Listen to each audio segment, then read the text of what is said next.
मेरी पसंदीदा कविताओं की काव्य पाठ श्रृंखला में आज आप सुनिए हिंदी की सुपरिचित कवियत्री ममता जयंत की कविताएं। ममता जयंत की कविताओं के संदर्भ में हिंदी के सुप्रसिद्ध कवि और आलोचक प्रियदर्शन जी ने एक जगह पर कहा है, उनकी कविताएं किसी रूमानी कल्पना की उपज नहीं है, इनमें एक तीक्ष्ण यथार्थ बोध है। पतंगों की उड़ान पर मुग्ध होने के बावजूद ये न भूलने को तैयार कि कुछ हाथ इन्हें लड़ाने काटने के खेल में लगे रहते हैं।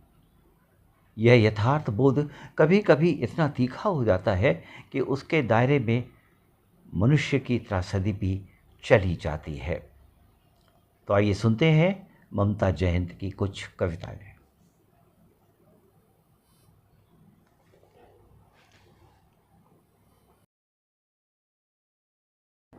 उनकी पहली कविता का शीर्षक है मनुष्य न कहना। अभी मैंने पेश नहीं किए अपने मनुष्य होने के प्रमाण, न ही साबित की अपनी मनुष्यता, इसलिए तुम मुझे मनुष्य न कहना। न कहना खग या विहग, क्योंकि उड़ना मुझे आया नहीं। मत कहना नीर छीर या समीर भी, क्योंकि उनकी जैसी शुद्धता मैंने पाई नहीं। न देना दुहाई धरा या वसुधा के नाम की, चूंकि उसकी जैसी धीरता मुझ में समाई नहीं। हाँ, कुछ कहना ही चाहते हो, पुकारना चाहते हो संबोधन से, तो पुकारना एक ऐसे खिलौने की तरह जो टूटकर मिट्टी के मानिंद मिल सकता है मिट्टी में। जल सकता हो अनल में, बह सकता हो जल में, उड़ सकता हो आकाश में, उतर सकता हो पाताल में, ताकि तुम्हारे सारे प्रयोगों से बचकर दिखा सकूं मैं अपनी चिर परिचित मुस्कान, दुखों से उबरने का अदम्य साहस और एक संवेदनशील हृदय। इसके सिवा एक मनुष्य और दे भी क्या सकता है अपनी मनुष्यता का साक्ष्य। अभी मैंने पेश नहीं किए अपने मनुष्य होने के प्रमाण, न ही साबित की अपनी मनुष्यता, इसलिए तुम मुझे मनुष्य न कहना। इसके सिवा एक मनुष्य और दे भी क्या सकता है अपनी मनुष्यता का साक्ष्य। और अब सुनिए ममता जयंत की एक और कविता। कविता का शीर्षक है अधर्म। नहीं था हमारे भीतर परंपरा के प्रति कोई संदेह, जिसने जो दिया अपना लिया। ये रास्ता सुगम था बजाय अपना बनाने के या स्वीकारने की चुनौतियां।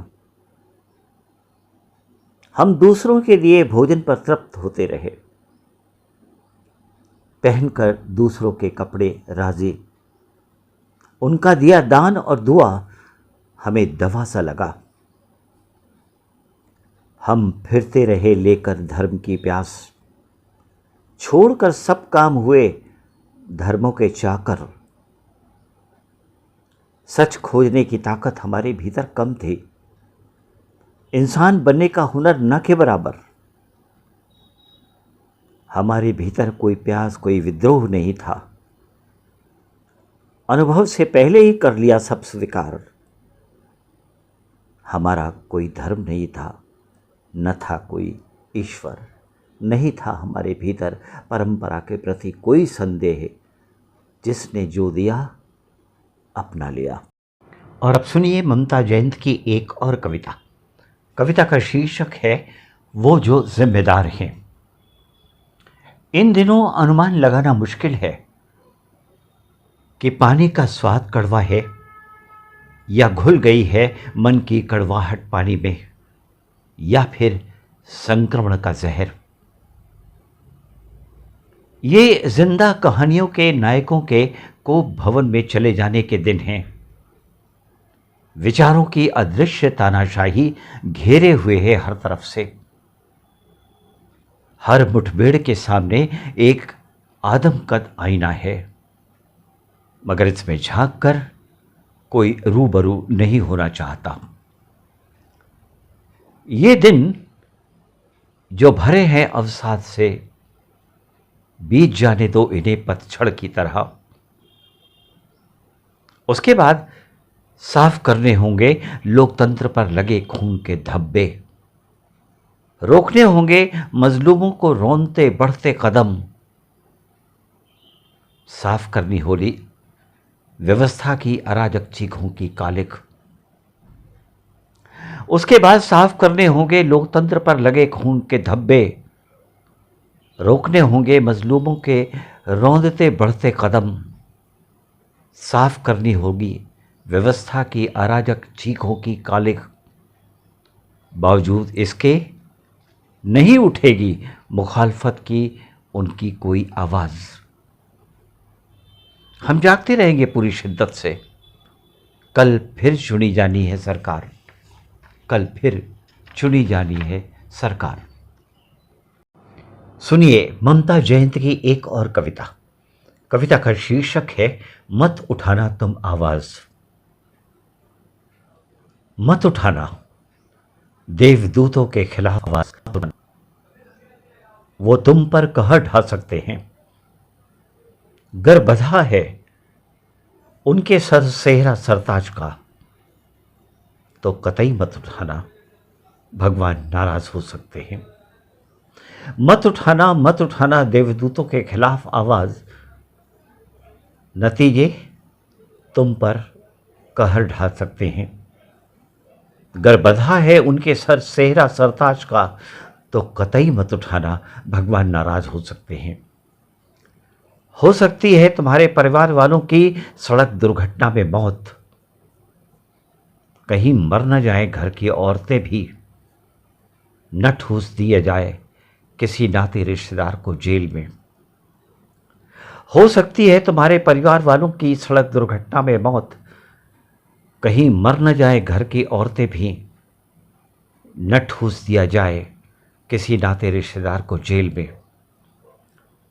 जो बचाने आएंगे मारे जा सकते हैं वो भी, और पड़ सकती है तुम्हें भी यातना झेलनी। मत उठाना देवदूतों के खिलाफ आवाज, नतीजे तुम पर कहर ढा सकते हैं। इसलिए झंडा ऊंचा रखना सियासत का, इसलिए झंडा ऊंचा रखना सियासत का, निभाना पूरी शिद्दत से देशभक्ति, लगाना जोर जोर से बेटी बचाओ बेटी पढ़ाओ।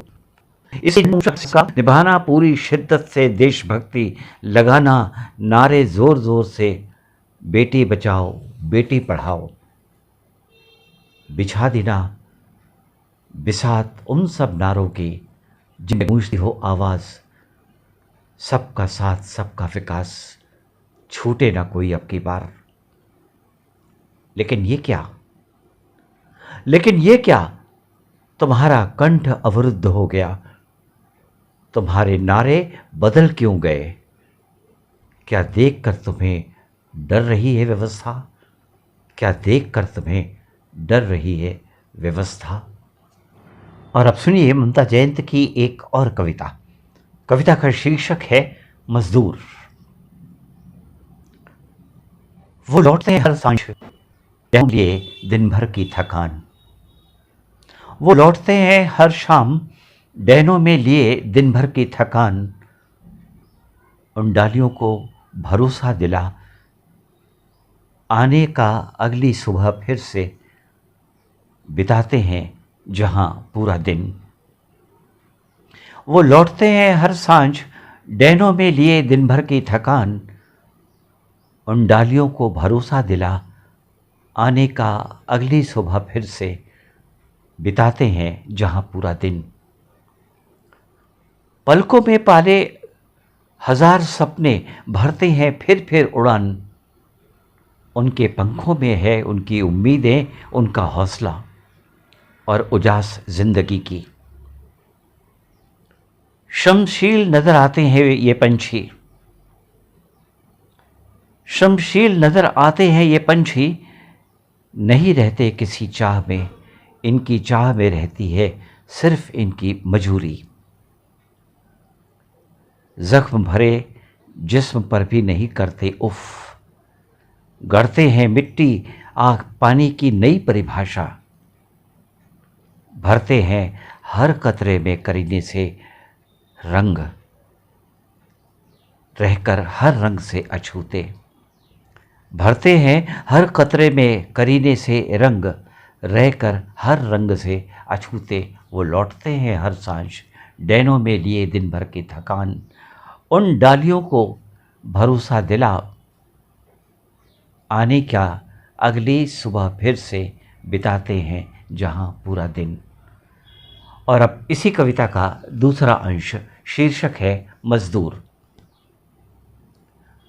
उनका होना चेतना का होना है, उनका चलना विकास का चलना है, उनका ठहरना प्रगति का ठहरना है, उनका जागना उम्मीदों का जागना है, उनका खोना विचारों का खोना है, उनका सोना मेहनत का सोना है, उनका मरना सभ्यता का मरना है। उनके इसी होने चलने सोने जागने और सभ्यता में रहने से तृप्त है दुनिया। भूख। उनके इसी होने चलने सोने जागने और सभ्यता में रहने से तृप्त है दुनिया।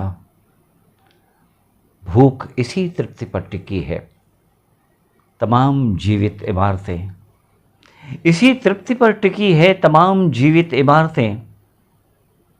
वो नहीं जानते मौलिक अधिकार और नीति निदेशक तत्व, पर जानते हैं जीवन के मूल कर्तव्य। वो नहीं जानते मौलिक अधिकार और नीति निर्देशक तत्व, पर जानते हैं जीवन के मूल कर्तव्य। उनके लिए रक्षा जैसे शब्द बेमानी हैं, उनके लिए रक्षा जैसे शब्द बेमानी है। नहीं है उनकी सुरक्षा के लिए कोई इंतजाम, असुरक्षा ही उनका सबसे सुरक्षित स्थान है। उनकी खबरों को नज़रअंदाज करना सरकार का सरकारी सलीका। उनकी मौत पर नहीं होते विमर्श, न मनाए जाते हैं हत्याओं पर मातम। उनकी मौत पर नहीं होते विमर्श, न मनाए जाते हैं हत्याओं पर मातम। ढक दिए जाते हैं शालीनता के साथ उनके शव, बड़ी सहानुभूति से लगाया जाता है योजनाओं पर जख्मों का मरहम। बेशक किसी आदमी की मजबूरियों का वजन ज़्यादा होता है उसकी देह के वजन से, फिर वो तो माहिर है बोझा ढोने में, फिर वो तो माहिर है बोझा ढोने में। आखिर क्यों नहीं उठा पाते अपना ही भार। उनकी मौत पर क्यों नहीं होते विमर्श, न मनाए जाते हैं हत्याओं पर मातम। ढक दिए जाते हैं शालीनता के साथ उनके शव, बड़ी सहानुभूति से लगाया जाता है योजनाओं में जख्मों पर मरहम। बेशक किसी आदमी की मजबूरियों का वजन ज़्यादा होता है उसकी देह के वजन से, फिर वो तो माहिर है बोझा ढोने में। आखिर क्यों नहीं उठा पाते अपना ही भार, आखिर क्यों नहीं उठा पाते अपना ही भार।